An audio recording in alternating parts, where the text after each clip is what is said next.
Mesdames et messieurs, nous sommes très très ravis de vous transmettre cette tranche d'émission Parole à la jeunesse. Parole à la jeunesse, nous avons invité pour vous Jonathan Kamba. Jonathan Kamba qui est un homme à plusieurs casquettes. Il va se présenter ici sur ce plateau. Bonjour, monsieur Jonathan. Oui, bonjour, journaliste. Vous avez plusieurs casquettes au sein que vous travaillez au sein de la République premièrement et au sein d'une grande structure. Pouvez-vous vous présenter à ceux qui nous suivent en ce moment pour vous connaître? Ok, merci. Mesdames et messieurs, bon, je suis cadre politique, je suis sectionnaire, vice-président sectionnaire de la DTC, Dynamique pour la transformation du Congo, de son excellence, le monsieur le vice-ministre de l'enseignement primaire secondaire, de Théodore Kazadi, et je suis encore le coordonnateur communal au niveau d'Engaliema, des dates dynamiques de Anthony Tshisekedi, que vous connaissez bien. En tout cas, chez moi, je suis.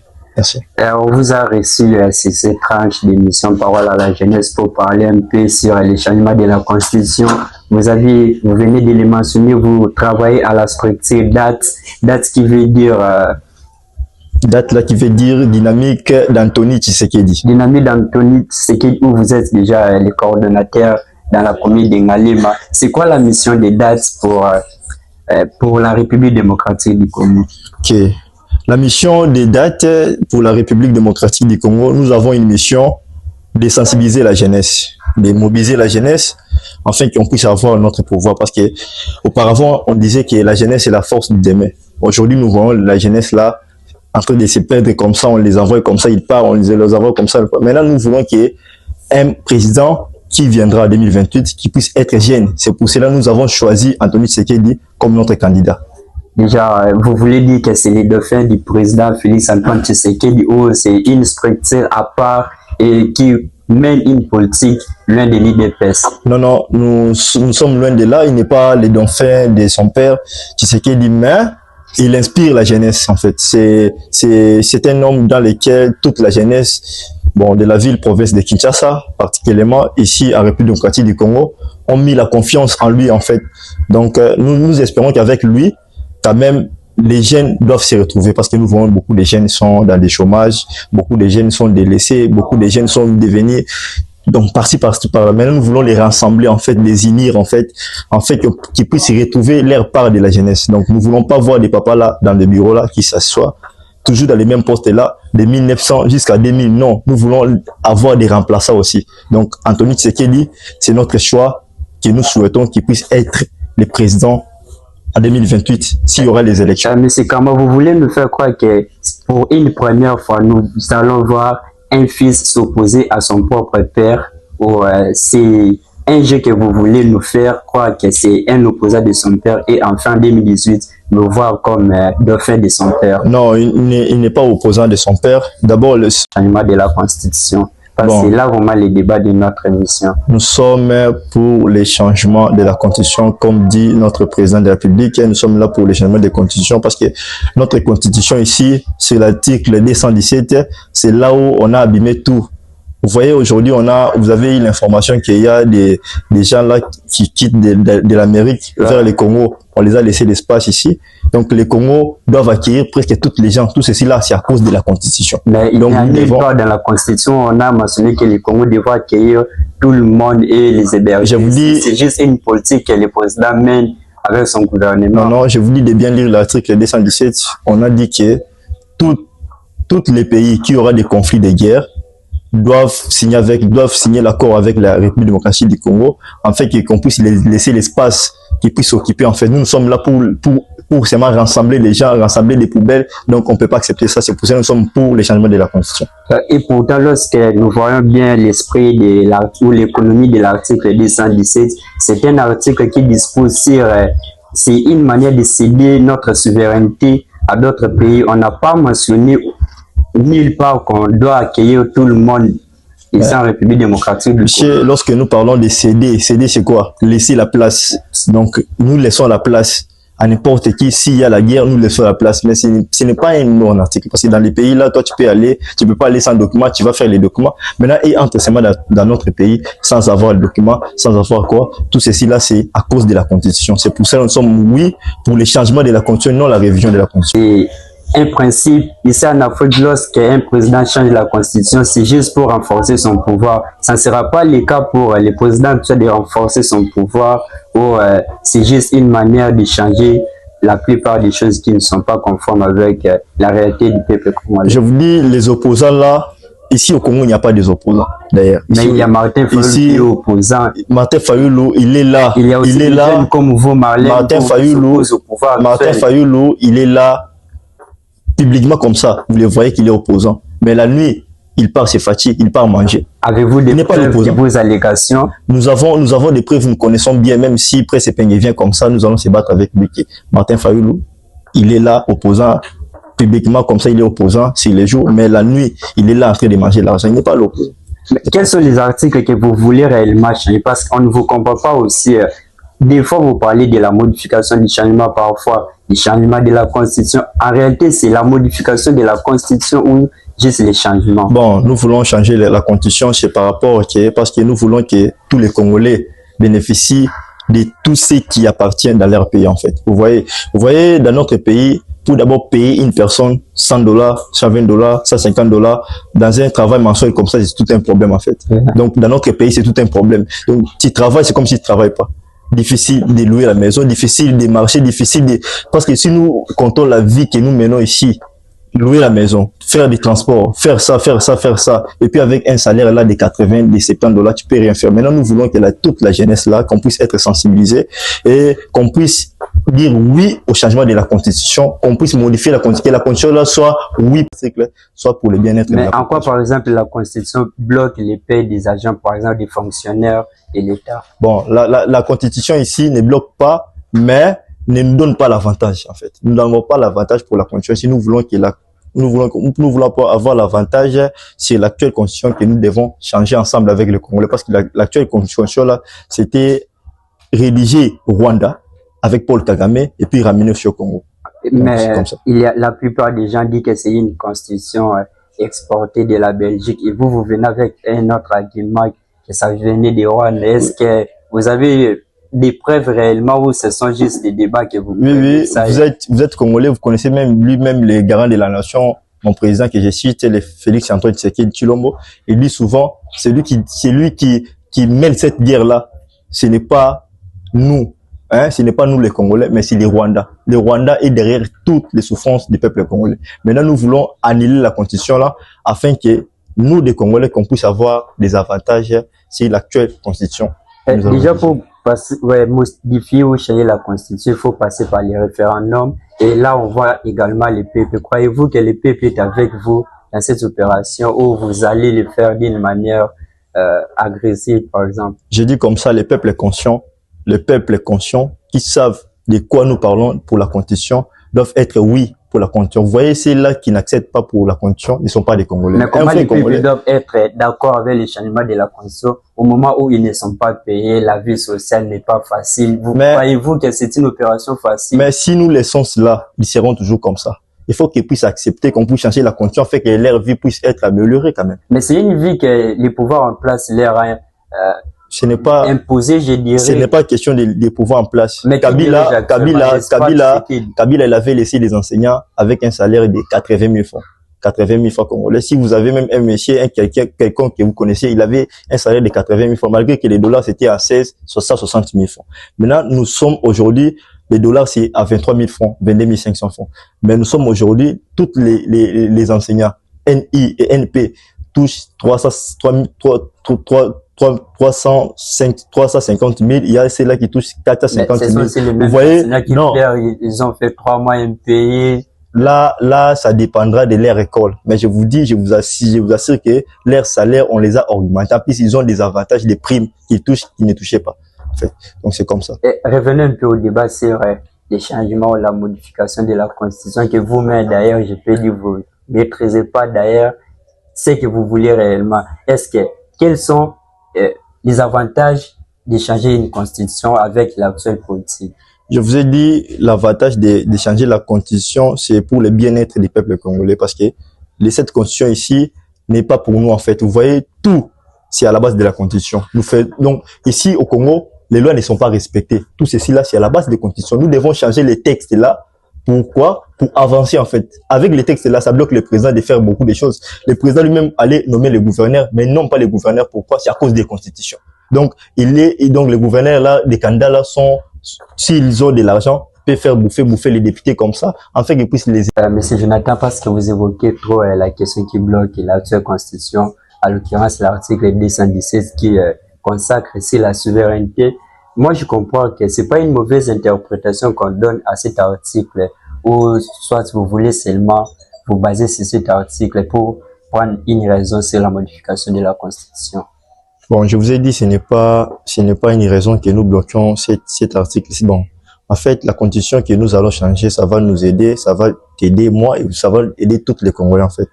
Particulièrement à cette constitution que nous avons, ça est pour l'intérêt du Rwanda, en fait. Donc, nous devons changer cette constitution. Un Congolais conscient doivent dire oui au changement de la constitution. Mais ce sont les Congolais qui dirigent le Congo, ce ne sont pas les Rwandais qui viennent diriger, c'est pour nous imposer Il y a des Congolais inconscients et des Congolais conscients. Un Congolais conscient dira oui au changement de constitution.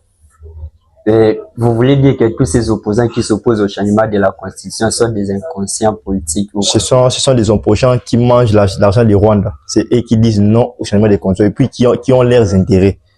Donc, un Congolais conscient dira non à l'actuelle constitution et puis dira oui au changement de constitution. Mais admettons que la constitution ait été changée, quels seraient les intérêts ou les bénéfices de la population congolaise? Parce que je ne crois pas que c'est la constitution qui paieront les Congolais. Vous avez encore repris des questions ici, vous m'avez déjà posé, je vous ai répondu. Je vous ai dit que la constitution ici donc ne nous donne pas les avantages, nous les Congolais, nous les jeunes que nous parlons ici, nous n'avons pas l'avantage en fait. Tout l'avantage c'est pour les Rwandais. Donc c'est les Rwandais qui sont infiltrés dans l'armée, donc partout, c'est l'actuelle constitution en fait. Donc nous devons mettre les choses en main et puis donc notre pays qui puisse avoir les respects. Notre pays n'a pas de respect. Je peux quitter en Brazzaville, je viens au Congo ici sans pourtant avoir les documents et puis je m'assois. Mais si toi tu pars à Brazzaville comme ça, il faut avoir un document. Cela veut dire Brazzaville a quand même une constitution là qui les donne du poids. Nous n'avons pas de constitution qui nous donne du poids. C'est pour cela que nous devons donner notre pays du poids à changer la constitution. Pour changer la constitution, comme je l'avais dit, il faudrait passer par les référendums et les référendums. Et ça doit également nous amener au dialogue. Et dialoguer, c'est avec les opposants. Croyez-vous que ces opposants que vous appelez des inconscients politiques viendront encore s'asseoir sur une même table avec vous pour dialoguer? Je vous dis, on va dialoguer, mais pas avec des gens qui ont des armes. On va dialoguer entre nous, des Congolais conscients, qui n'ont pas des armes, que nous allons dialoguer. Parce qu'un Congolais qui a des armes, il a déjà tué plus de 1000 femmes, violé plus de 1000 filles. Donc, on peut pas dialoguer avec eux. Nous devons dialoguer avec des Congolais qui ont quand même les soucis du Congo, pas avec des Rwandais. Mais s'il faudrait dialoguer, même ceux qui n'ont pas actuellement des armes, à l'occurrence Martin Fayulu, Moïse Katumbi, est-ce qu'ils viendront vraiment s'asseoir sur une même table et dialoguer avec Tshisekedi? S'ils veulent, qu'ils viennent. S'ils ne veulent pas, mais actuellement, nous n'avons pas encore besoin de dialogue. Donc, nous avons d'abord besoin des changements de la constitution. C'est qui nous avons besoin actuellement. Changement de la constitution. Et la plupart des jeunes actuellement aussi sont du côté de l'opposant. Qu'est-ce qui vous a poussé, vous, tant que jeunes, s'affilier à côté du pouvoir pour soutenir avec une énergie que, je dirais, sans limite pour soutenir juste les changements de la Constitution? C'est une très belle question. Bon, moi, j'ai né à l'IDPES. Donc, chez nous, c'est tout justement ces parcelles. Je suis né, j'ai trouvé la cellule de l'IDPES. Donc, je suis grandi à l'IDPES. Et bon, lorsque je suis quitté ici, à l'IMT vers l'IPEN, c'était pour les études. Donc, je suis entré dans une cellule là. Et puis, je suis devenu. Donc, j'ai vu, actuellement, je ne pourrais pas être à l'IDPES. Donc, comme entrer à la partie politique, c'est ton choix. Sortir, c'est ton choix. Je suis sorti, je me suis aligné à la DTC, là où je suis. Et revenons aussi à la DTC où vous êtes également cordon. C'est quoi Je suis pas cordon, je suis VPM, vice-président sectionnaire d'Engalema. Vous êtes vice-président sectionnaire d'Engalema. C'est quoi votre objectif et vos missions tant que vice-président à la coordination d'Engalema? Bon, nous avons une mission. Notre mission, c'est de soutenir les vice-ministres de l'enseignement. Quand même, on a maintenu quand même la gratuité de l'enseignement. Donc, c'est ça aussi notre vision, en fait, que toutes les enfants là qui n'étudient pas, qui puissent bénéficier de cette grâce aussi pour étudier, en fait, parce que il y a beaucoup des enfants qu'on a trouvés dans la rue, on les a entretenus quand même, et puis aujourd'hui sont à la route vers l'école, et puis vous prenez uniquement les enfants qui sont en situation difficile ou vous prenez tout le monde? Mais on aide celui qui n'en a pas. Donc, celui qui n'en a pas, c'est celui-là qu'on aide. Donc, lorsque toi, tu partais dans la rue, là, tu voyais pas, il y a des enfants là qui fait les cirages. Donc, maintenant, on les a entretenus, en fait. On a maintenu la gratuité de l'enseignement si l'actuel ministre, vice-ministre de l'enseignement, Théodore Kazadi, moi, là, que je cite. Ça, c'est depuis combien d'années déjà que vous menez ces actions? Ces actions où c'est? Sur DTC. Bon, je suis à DTC. Ça fait déjà une année et demie parce que je me suis démissionné de l'IDPS. Vu il y avait des troubles là, vous avez écouté qu'il y avait des yo et puis il y avait Kabouya, donc il y avait des troubles, on a balancé. Bon, j'ai dit non. Je me suis démissionné à l'IDPS. Je suis entré à DTC. J'ai fait déjà presque 10 ans que nous passons, en fait. DTC, c'est en fait une structure ou ce n'est pas une structure, c'est parti politique. Donc, je ne peux pas être dans des structures. Donc, j'ai dit c'est parti politique dynamique pour la transformation du Congo. Date, c'est dynamique d'Anthony Tshisekedi. Là, c'est une structure. Mais DTC, les partis politiques DTC aussi a une vision. Est-ce que aux élections présidentielles de 2018, vous allez aussi postuler ou je soutenir un candidat? Non, nous avons une vision. Notre vision, d'abord, c'est de maintenir les jeunes Congolais, en fait. Nous avons donné du travail. Si vous voyez bien, à l'OCC, là, il y a beaucoup de gens qui sont à DTC. On les a donné du travail. À OGFREM, il y a aussi beaucoup de nos gens qui sont à l'OGFREM. À l'EPST, ne disons pas. Donc, notre président national, Théodore Kazadi, on l'appelle Wamidimou. Wamidimou, c'est un Chiluba. Donc, cela veut dire, il y a mis ça là, en fait. Donc, il donne du travail. Donc, c'est comme ça. Il peut pas te laisser comme ça, c'est moi comme ça. Tu es en train de lui soutenir. Tu manques même à manger. Il y a des gens là qui, dans des partis politiques, qui donnent des travail là, des balayes dans les rues. Mais nous ne sommes pas comme ça. Vous voyez, balayer dans les rues, lundi, balayer dans les rues, mardi. Mais au Kobe là, non? Tu peux tomber. Maintenant, c'est au Lali, c'est au Liaté. Maintenant, nous donnons du travail même si au Lali Boye. Au Belata, 1 mois, 2 mois. Bon, on s'oblige à la banque. Malgré, il y a ces là dans Bazuité, mais il y a grand nombre que je vous ai cité, Bazu. Vous voyez les trucs là, des OCC là, des OGFREM là. Ce sont ils ont quand même, jusqu'à moi, quand même, il y a des grandes personnalités. Donc, c'est là où nous sommes, en fait. Donc, c'est un parti politique dont nous avons 3 sénateurs et puis 6 députés nationaux et puis nous avons 21 conseils communaux sur toute l'étendue de Kinshasa ici. Et parce que vous êtes déjà le vice-président, c'est-à-dire vous êtes habilité pour passer une information concernant les partis. Comment ça se passe pour l'adhésion au parti? Bon, l'adhésion au parti, donc nous sommes là sur Pongabi. Notre siège est sur Pongabi. Dès que vous arrivez au Pongabi, bon, vous demandez seulement où est le parti DTC, on va vous montrer. L'adhésion, lorsque tu pars, tu peux passer là-bas ou soit là où tu es, tu demandes seulement où est la cellule de DTC, tu passes sur la cellule là, tu fais ton adhésion au niveau de la cellule. Donc, il y a au niveau national et au niveau de la cellule. L'adhésion est conditionnée à un prix ou c'est juste gratuitement? L'adhésion, c'est gratuitement. Et puis, nous donnons aussi des polos, nous donnons aussi des badges. Donc, c'est gratuitement. Donc, c'est comme ça. Et vous, si vous pouvez vous mettre dans tous vos casquettes, si vous êtes à DTC et d'autres structures d'Anthony Tshisekedi, quel message pouvez-vous passer à la jeunesse congolaise premièrement et ensuite à la population à ce qui concerne la Constitution? Merci beaucoup. Et peuple congolais, peuple du Kasaï, peuple partout où vous êtes en fait. Donc, j'ai fait un message pour les jeunes parce que l'émission, c'est parole à la jeunesse, en fait. J'ai fait une émission et j'ai fait un message aux jeunes. En fait. Lèvons-nous, ne nous laissons pas tomber, en fait. Ne nous laissons pas tomber. Vous voyez, même si aujourd'hui, tu fais les voilà, tu fais tout ce que tu fais là, donc il n'y a pas de travail. N'insulte pas le président de la République, n'insulte pas les autorités de la ville. Concentrons-nous, venons tous nombreux. Ngalema, Kasavubu, Kinshasa, Lingwala, Limité, je vous dis, venons tous nombreux adhérer massivement à la partie politique de DTC, de la dynamique pour la transformation du Congo, dont le président national est Théodore Moïla, Wamidimou, dont on l'appelle, venez nombreux adhérer dans la partie politique. Je vous dis, même si aujourd'hui vous êtes dans la partie politique, vous n'avez pas eu de travail, mais suivez seulement la vision là. Un jour, vous aurez du travail. Moi, votre jeune aujourd'hui, je suis comme vous. Peut-être je suis passé comme ça. Nous avons aussi des avenirs politiques là. Nous allons passer, nous allons faire ça, nous nous connaissons nous-mêmes. Malgré que je ne me suis pas fait sortir que je serai candidat, je serai qui que je sois. Mais nous sommes là encore, nous sommes là. Mais je vous dis de venir s'adhérer tous massivement, soutenir la vision du chef de l'État Félix Antoine Tshisekedi Tshilombo. Et puis soutenir encore votre frère, votre papa, votre oncle, votre tout ce que vous pouvez appeler Théodore Casadimoaï là pour une bonne éducation de vos enfants dans les écoles. Et je vous assure que je serai toujours là pour vous défendre, peuple Ngalema, et partout où vous êtes. Je vous dis merci. Et quel message pouvez-vous passer concernant notre chaîne Céleste Télévision pour ceux qui nous suivent? En tout cas, je félicite les rédacteurs en chef, je félicite les journalistes qui m'ont accueilli, malgré que je ne sais pas les noms.